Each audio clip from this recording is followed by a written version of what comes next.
Hello SSC 26 batch.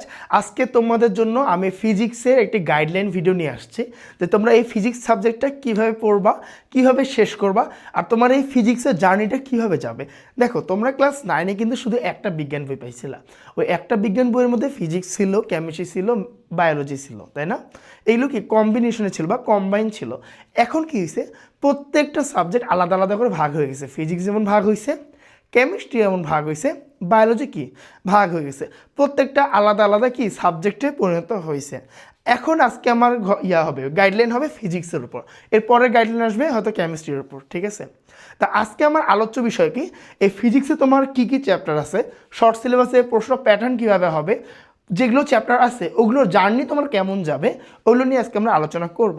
আর এটা কি, যে কোশ্চেন প্যাটার্ন নিয়ে সবচেয়ে ভালো বিষয় যেটা, কোশ্চেন প্যাটার্ন নিয়ে আমরা আলোচনা করব। আর এটা হচ্ছে শর্ট সিলেবাসে আলোচনা করব। তা কথা না বাড়ায় আমরা আগায় যাই নাকি। দেখো, ফিজিক্সের আমার এখানে কয়টা চ্যাপ্টার আছে? 1টা 2টা 3টা 4টা 5টা 6টা 7টা। বেসিক্যালি আমাদের পুরানো সিলেবাস অনুযায়ী ফিজিক্সের চ্যাপ্টার থাকার কথা 14টা। ওখানে তোমাদের পুরো শর্ট সিলেবাসে অর্ধেক করে দেওয়া হয়েছে। কয়টা করে দেওয়া হয়েছে? 7টা চ্যাপ্টার করে দেওয়া হয়েছে। প্রত্যেকটা চ্যাপ্টারই ইন্টারেস্টিং, এখানে প্রত্যেকটা চ্যাপ্টারই ইন্টারেস্টিং। তাহলে আমি একটা করে সিরিয়াল ধরে আসি যে প্রত্যেকটা চ্যাপ্টার তুমি কী কী শিখতে পারবা। ওকে, আচ্ছা, প্রথম চ্যাপ্টার হচ্ছে ভৌত রাশি ও পরিমাপ। এখানে কি শিখবা তুমি? এখানে শিখবা কি, এই বই খুললে দেখবা কি প্রথম বিজ্ঞানীদের নাম আছে, কে কত সালে জন্মগ্রহণ করছে, কে কী আবিষ্কার করছে, এগুলো নিয়ে আলোচনা করবে। দেন সবচেয়ে বড় ব্যাপার যে একটা বস্তুকে মাপার জন্য তুমি কি ব্যবহার করবা? সাধারণত স্কেল ব্যবহার করবা, যে তোমার কাছে থাকে সেন্টিমিটার থাকে বাকি ইঞ্চিতে থাকে, তোমার বাসায় যে স্কেলটা থাকে। বাট এই চ্যাপ্টারে তোমাকে শেখানো হবে আরও নিখুঁতভাবে মাপ কীভাবে বের করতে হয়। মনে করো তোমার কাছে এখানে একটা বস্তু আছে, এই বস্তুটা তুমি সাধারণ স্কেলে দেখলে কত, মনে করো এই বস্তুটা হলো 7 সেন্টিমিটার, ঠিক আছে? যখন তুমি একটা বিশেষ স্কেল ব্যবহার করবা, যেই স্কেল দিয়ে আরও নিখুঁত মাপ বের করবে, ওই স্কেলটা এই মাপ দেখাবে কত। ধর বিশেষ স্কেল ব্যবহার করলাম, স্কেলটা মাপ দেখালো 7.123 সেন্টিমিটার, ঠিক আছে? কোনটা বেশি পিওর? এইটার থেকে এইটা বেশি পিওর না। তোমার সাধারণ স্কেলে এই মানটুক দেয় না, দশমিকের পরের মানটুক দেয় না, বাট বিশেষ স্কেলটা কি দশমিক পরের মানটুক দেয়। এই বিশেষ স্কেলটার নাম হচ্ছিল ভার্নিয়ার স্কেল বা স্লাইড ক্যালিপার্স। ভার্নিয়ার স্কেলটা না, স্লাইড ক্যালিপার্স। আর হচ্ছে আরেকটা, এটা হচ্ছে স্লাইড ক্যালিপার্স দিয়ে হচ্ছে দৈর্ঘ্য পরিমাপ করে। আর যখন কোনো গোলকের ব্যাসার্ধ, গোলক মানে কি একটা ছোট গোল বল আর কি, ওই বলের ব্যাসার্ধ পরিমাপ করতে চাও বা ব্যাস পরিমাপ করতে চাও, সেজন্য দরকার কি স্ক্রু গজ বা স্ক্রু গেজ। তাহলে আমার কি কি দরকার? স্কেলগুলোর নাম কি? একটা কি স্লাইড ক্যালিপার্স, স্লাইড ক্যালিপার্স, আর একটা ছিল স্ক্রু গজ।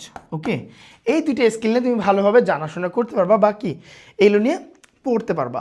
আর এই চ্যাপ্টারটা হচ্ছে প্র্যাকটিক্যালের চ্যাপ্টার। প্র্যাকটিক্যাল করে না, তোমরা কিন্তু শিখবা যে প্রয়োগ বা প্র্যাকটিক্যাল করাবে তোমাদের ল্যাবে নিয়ে, যে এগুলো জিনিস করে করে দেখাইতে হয়। এই জিনিসগুলো কি প্র্যাকটিক্যালি তুমি স্কুলের ল্যাবে করবা, ঠিক আছে? এই প্রথম অধ্যায় হচ্ছিলো এইটার উপরেই, যে মাপঝোঁকের বিষয়। মোট কথা হচ্ছে মাপঝোঁকের বিষয়, তুমি কীভাবে মাপবা না করবা এই বিষয়ে প্রথম অধ্যায় তোমার পার হবে। আর এটা খুব মজার একটা চ্যাপ্টার। ওকে, আচ্ছা, সেকেন্ড কি আসতেছে? সেকেন্ড আসতেছে গতি। গতি কি? গতি নাম শুনেই বোঝা যাচ্ছে গতি জিনিসটা কি। মনে করো একটা গাড়ি স্থির অবস্থায় আছে, ও কি তারপরও চলা শুরু করবে। ও স্থির অবস্থায় আছে, ও যে চলা শুরু করে, ওর কি একটা দূরত্ব অতিক্রম করবে, বাকি একটা সরণ অতিক্রম করবে, তারপর কি ওর একটা নির্দিষ্ট বেগ থাকবে, অথবা ওর স্পিড থাকতে পারে, ওর একটা কি ত্বরণ আছে, তাই না? এই ধরনের বিষয় নিশ্চয় তুমি গতিতে শিখবা। দেন তুমি মনে করো 5 সেকেন্ড পর গাড়িটা কোথায় যাবে, 10 সেকেন্ড পর গাড়িটা কোথায় যাবে, সমবেগে চললে 10 সেকেন্ড পর গাড়িটা কোথায় যাবে, সমত্বরণে চললে 10 সেকেন্ড পর গাড়িটা কোথায় যাবে। দেন এখানে অনেক সুন্দর সুন্দর গ্রাফ টাইপের ম্যাথমেটিক্স আছে, যে কোন গ্রাফ কি, সরণ ভার্সেস সময় গ্রাফ কি, বেগ ভার্সেস সময় গ্রাফ কি, ত্বরণ ভার্সেস সময় গ্রাফ কি, এরকম অনেক সুন্দর সুন্দর গ্রাফ, তারপর কি সুন্দর সুন্দর ডাটা চার্ট, তারপর সুন্দর সুন্দর ম্যাথ পাবা। দেন আর কি কি আছে, একটা বস্তুকে ধরো উপর থেকে ফেলে দিলাম, একটা বস্তুকে উপর থেকে ফেলে দিলাম, এ কত সময় পর ভূমি স্পর্শ করবে, ভূমি স্পর্শ করার মতো বেগ কত, বা একটা বস্তুকে উপরে নিক্ষেপ করলাম, ওর যাওয়ার সময় কত, অথবা ওর যাওয়া আসার সময় কত, এই ধরনের যত ক্রিটিক্যাল টাইপ টুপ আছে সব কি এই গতি চ্যাপ্টারে আমরা পড়বো। আর এই চ্যাপ্টারটা খুবই ইন্টারেস্টিং, খুবই মজাদার, অনেক ইকুয়েশন পাবা, আর কি অনেক ফিল দিয়ে এই চ্যাপ্টারটা করা হয়। ওকে, আচ্ছা, আর তোমরা যদি চাও যে এই চ্যাপ্টারটা দেখার জন্য আমাদের এই ইউটিউব চ্যানেলে প্লেলিস্টে যাও, দেখবে গতির অনেকগুলো ভিডিও দেওয়া আছে, দেখলে তুমি বুঝতে পারবা এই বিষয়টা কি। আচ্ছা, তারপর আসে অধ্যায় 3 বল। এই বল কি, বল মানে হচ্ছে ফোর্স বুঝায়। ফোর্স মানে কি, একটা জিনিসকে তুমি ধাক্কা দিচ্ছ, ওইটাই কি, ওটা বল প্রয়োগ বলে। ওকে, তা বলে ইংলিশ কি, ফোর্স। আবার কি পাবা এখানে, এখানে হচ্ছিল ভরবেগ পাবা, যে একটা বস্তুর ভরও আছে, ওর কেটে নির্দিষ্ট বেগও থাকতে পারে, দুটো গুণ করে কি হয়, ভরবেগ হয়। তো একটা বস্তু যাচ্ছে, ওর ভরবেগ নির্ণয়। তারপর কি, একটা বস্তু একটা বস্তুর সাথে সংঘর্ষ হতে পারে বা ধাক্কা লাগতে পারে, কে বেশি ক্ষতিগ্রস্ত হবে, কে কম ক্ষতিগ্রস্ত হবে, কে ধাক্কা লেগে ওকে সরা নিয়ে যাবে। মনে করো সাইকেলের সাথে ট্রাকে ধাক্কা লাগলো, কি হবে, ট্রাকটা সাইকেলকে ধাক্কা দিয়ে নিয়ে চলে যাবে, তাই না? সাইকেল তো ট্রাককে নিয়ে যাবে না। এখন তোমার অ্যান্সারও ভুল হলে দেখবা যে সাইকেল ট্রাককে নিয়ে যাচ্ছে, বাট অ্যান্সার যদি ঠিক হয় দেবে ট্রাক সাইকেলকে নিয়ে সামনে চলে যাচ্ছে।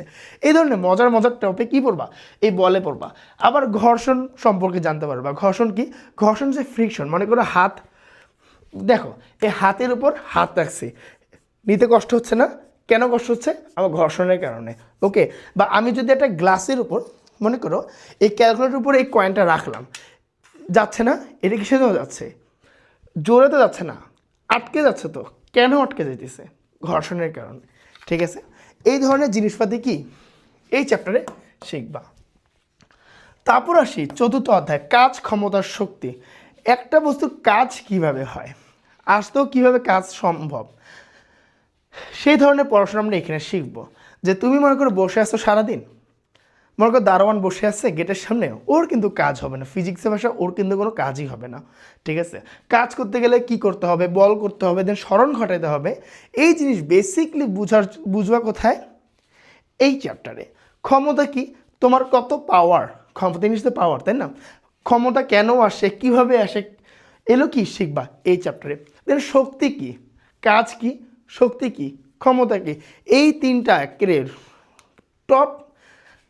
টপ লেভেলের পড়াশোনা করবো এইখানে। এটা হচ্ছে সবচেয়ে হাই লেভেলের একটা পড়াশোনা হয়। আর এই চ্যাপ্টার পারতে গেলে তোমাকে গতি বল দুইটাই শিখতে হবে। ঠিক আছে, এটা হচ্ছে অনেক হাই লেভেলের পড়াশোনা, আর অনেক মজার এই জায়গাটা। ওকে, তারপর আসো শব্দ তরঙ্গ।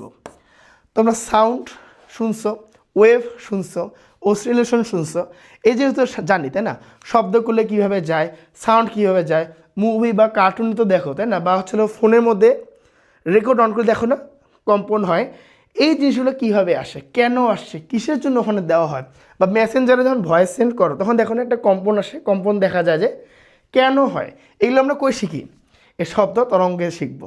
ওকে, বা তুমি শব্দ করলা, পাহাড়ের সামনে দাঁড়ায় আসছো, তোমাদের এই পাহাড়ের দূরত্ব কত এটা মাপতে পারবা। কুয়ার মুখে শব্দ করলা, শব্দ তুমি আবার শুনতে পাইলা, একটা সময় পর শুনতে পাইলা, এখন কুয়ার গভীরতা কত এটাও তুমি নির্ণয় করতে পারবা শুধুমাত্র একটা সাউন্ড করে। ঠিক আছে, কুয়ার গভীরতা নির্ণয় করবে কেমন, শুধুমাত্র একটা সাউন্ড করে। এই জিনিসপাতি সব এই শব্দ তরঙ্গ তোমাকে শেখানো হবে। আচ্ছা, তারপর আছে আলোর প্রতিফলন, প্রতিসরণ।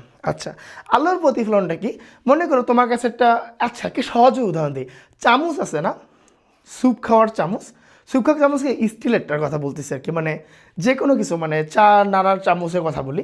তুমি যখন চামচটাকে এইভাবে ধরবা, দেখবা তোমার চেহারা কিন্তু উল্টা হয়ে আছে, আবার উল্টা দিকে ধরবা, কি দেখবা যে তোমার চেহারাটা সোজা হয়ে গেছে, আবার কি একটু বড় হয়ে গেছে। ঠিক আছে, আর এইভাবে ধরবা, দেখবা চামচটা তোমার চেহারাটা উল্টা হচ্ছে।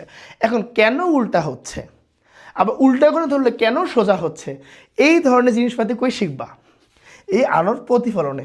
আরও জিনিসপাতি আছে, তুই মরিচিকা কেন দেখো, তারপর কি চোখের মধ্যে কোথায় আলো পড়লে তুমি দেখতে পারো, এই সব কিছু কই থেকে শিখবা, তুমি আলোর প্রতিফলন চ্যাপ্টার শিখবা। এখন আসে আরেকটা হচ্ছে স্থির বিদ্যুৎ। স্থির বিদ্যুৎ কি, আমরা চলবিদ্যুৎ নামটা অনেক আগেও শুনছি, তাই না? যদি সায়েন্স নিয়ে তোমার ইন্টারেস্ট থাকে চলতড়িৎ নামটা শুনবা, অর্থাৎ কি কারেন্ট চলে যেটা, তার দিয়ে যেটা যায় সবই কি চলতড়িৎ, তারের ভিতর লাইট জ্বলতেছে সবই চলতড়িতের অংশ। আর স্থির তড়িৎ কি, যে তোমরা একটা দেখো না, যে কলম মাথার মধ্যে ঘষার পর একটা কাগজ নিলে কাগজটা উপরে উঠে যায়, এগুলো কিসের অংশ? এগুলো সব স্থির তড়িৎ। কলমের মধ্যে কিন্তু চলতই থাকে না, ওর মধ্যে তড়িৎ স্থির হয়ে থাকে। তা একটা বস্তুর মধ্যে তড়িৎকে রেখার জন্য যা জিনিসপাতি দরকার সবকই শিখবা আমাদের এখানে স্থির বিদ্যুতে শিখবা। ওকে, এইটা হচ্ছিল আমাদের পুরো একটা হচ্ছিল রোড ম্যাপ, আমাদের চ্যাপ্টারের রোড ম্যাপ। ওকে, আচ্ছা এখন আসি, আশা করি বোঝা গেছে এই জিনিসগুলো। ওকে, এখন আমরা দেখব তোমাদের কোশ্চেন প্যাটার্ন কেমন হবে, ফিজিক্সের কোশ্চেন প্যাটার্ন কেমন হবে। ফিজিক্সের প্রশ্ন থাকবে 40 মার্কের। কত মার্কের থাকবে? 40 মার্কের। 40 মার্কের মধ্যে প্রতিটি সৃজনশীলের মার্ক থাকবে 10 নম্বর। প্রতিটি সৃজনশীলের মার্ক থাকবে কত মার্ক? 10 মার্ক। তার মানে এমন করে কি 7টা সৃজনশীল থাকবে আর 4টা তোমাকে অ্যান্সার করতে হবে। তার মানে 3টা তুমি বাদ দিতে পারো। 7টা সৃজনশীল থাকবে, 4টা তোমাকে অ্যান্সার করতে হবে। একটা জিনিস বুঝো, 7টা সৃজনশীল থাকা মানে কি, আমার চ্যাপ্টারও 7টা, সৃজনশীল থাকবেও 7টা। তার মানে কি প্রত্যেকটা চ্যাপ্টার থেকে একটা করে সৃজনশীল থাকবে। তার মানে প্রত্যেকটা চ্যাপ্টারই তোমার পড়া উচিত। কেন উচিত? মনে করো তুমি কি করলে, তুমি একটা কাজ করলা, কি এইটা পড়লা না, এইটা পড়লা না, এটা পড়লো না, আমার 3টা বাদ দিলাম। মনে করলে কি এই বাকিগুলো পড়বো, বাকি 4টা পড়বো, কমন পাওয়া যাবো, নাও পেতে পারো। হয়তো তোমার এখান থেকে কঠিন হয়ে আসলো, কঠিন প্রশ্ন আসলো, বা গতি থেকে কঠিন প্রশ্ন আসলো, তখন তুমি কী করবা? হা করে বসে দেখা ছাড়া উপায় নাই। তাছাড়া এমসিকিউর জন্য তো সব পড়াই লাগবে। তার মানে কি তোমার প্রত্যেকটা চ্যাপ্টারই ইম্পর্টেন্ট, একটা চ্যাপ্টার বাদ দিতে পারবা না। ওকে, যদি বাদ দাও ইন্টারে যা ভেজালে পড়বা। আচ্ছা, এটা হচ্ছে সৃজনশীল পার্ট গেল। তারপর আসছে সংক্ষিপ্ত উত্তর। সংক্ষিপ্ত উত্তর কি, যে তোমরা আগেও সৃজনশীলে পড়ছিলে না যে 2 নম্বর উত্তরগুলো, এই সংক্ষিপ্ত উত্তর থাকবে কত মার্কের? 2 মার্কের। তার মানে কি একটু ভালোভাবেই লেখা লাগবে। বাংলার মধ্যে লিখছিল না যে ক নাম্বারে লিখছো, খ নাম্বারটা ব্রড করে লিখছো না, সৃজনশীলে খ নাম্বারটা ব্রড করে লিখতে হয় না, ঠিক এই সংক্ষিপ্ত উত্তরটা কিছু ব্রড করে লিখতে হবে। এই সংক্ষিপ্ত উত্তর থাকবে 7টা, দিতে হবে 5টা, তার 5 দুগুণে কত? 10 নম্বরের। তারপর সংক্ষিপ্ত উত্তর কত নম্বরের? 10 নম্বরের। ওকে, আচ্ছা তারপর আসছে বহু নির্বাচনী বা এমসিকিউ। এমসিকিউ থাকবে 25 মার্কের। প্রতিটি এমসিকিউ থাকবে 1 মার্ক করে, এমন করে কি 25টা এমসিকিউ থাকবে, মানে আগের নিয়মে এমসিকিউ কয়টা থাকবে? 25টা থাকবে। আর প্রত্যেকটা এমসিকিউ কয় মার্ক করে থাকবে? 1 মার্ক করে থাকবে। দেন আসছে তত্ত্বীয় অংশ। তত্ত্বীয় অংশ মানে প্র্যাকটিক্যাল। ওকে, এই প্র্যাকটিক্যাল থাকবে কত? ও আচ্ছা আচ্ছা, তত্ত্বীয় অংশ হচ্ছে তত্ত্বীয় অংশ হচ্ছে বাকি এইগুলো, বহু নির্বাচনী, তারপর হচ্ছে শর্ট কোশ্চেন, তারপর সৃজনশীল, এইগুলো হচ্ছে তত্ত্বীয় অংশ। আর ব্যবহারিক হচ্ছে প্র্যাকটিক্যাল। আমি বলতে ভুল করে ফেলছি। ব্যবহারিক কি? প্র্যাকটিক্যাল। এই প্র্যাকটিক্যাল থাকবে কত মার্ক? 25 মার্ক। এই প্র্যাকটিক্যাল থাকবে কত মার্ক? 25 মার্ক। এটা তোমাকে স্কুল কলেজ দিয়ে দিবে। ওকে, এটা যদি স্কুল কলেজে দেখা যায় কি 25-এ 25 দিয়ে দেয়, বা 24 দেয়, বা 23 দেয়, এরকম আপ ডাউন করে, অতটাও নাম্বার কাটে না। ওকে, সো এটা হচ্ছে আমাদের কি পুরা ফিজিক্সের কম্প্যাক্ট একটা সাজেশন বলতে ভুল হবে, বাট কি একটা রোড ম্যাপ। ওকে, আচ্ছা এরপরেও আমরা আরও গাইডলাইন আনবো, এরপর তোমাদের জন্য আরও ভিডিও আমি ফ্রি দেবো। সেটা আমাদের এই ইউটিউব চ্যানেলে। কোন ইউটিউব চ্যানেলে? এই মার্কস একাডেমি। ঠিক আছে, যেখানে তুমি এখন ভিডিওটা দেখতেছো। ওকে, আচ্ছা এখানে তুমি সাবস্ক্রাইব করে রাখতে পারো, আমাদের সকল আপডেট টিম পারবা। আর তোমার যত ফ্রেন্ডসদের থাকবে তাদেরকে বলে দাও এখানে এসে জয়েন হতে আমাদের ইউটিউব চ্যানেলে। আর তোমাদের এখানে যতগুলো চ্যাপ্টার আছে এগুলোর কী হবে, ওয়ান শট সিকিউ ক্লাসও আছে। ওয়ান শট সিকিউ ক্লাস কি, মানে একটা ক্লাসের মধ্যে সবগুলো সৃজনশীল কী থাকবে, সলভ করে দেওয়া থাকবে। ওকে, তো থাকো, ভালো লাগলে কমেন্ট করো, কমেন্টে তোমার ফ্রেন্ডসদেরকে জানাও। আর আমাদের একটা ফেসবুক গ্রুপ আছে। ওকে, ফেসবুক গ্রুপের নাম এইমার্স স্টুডেন্ট গ্রুপ। এইমার্স স্টুডেন্ট গ্রুপ, এখানে জয়েন হয়ে যাবা। এখানে তোমাদের বড় ভাইয়া পুরো আছে, দেন তোমাদের জুনিয়ররা আছে, দেন তোমরাও থাকবা। এই গ্রুপে আমি সবসময় আপডেট দিই, আমার কি হচ্ছে, কোন ক্লাস আসতেছে, কখন লাইভে আসবো না আসবো, এগুলোর কি সব এই গ্রুপে আপডেট হয়। সো এই গ্রুপে তোমরা কি করবা, জয়েন হয়ে থাকবা। আর এই গ্রুপের লিঙ্ক তোমাদের কমেন্টে পিন করে দেওয়া থাকবে।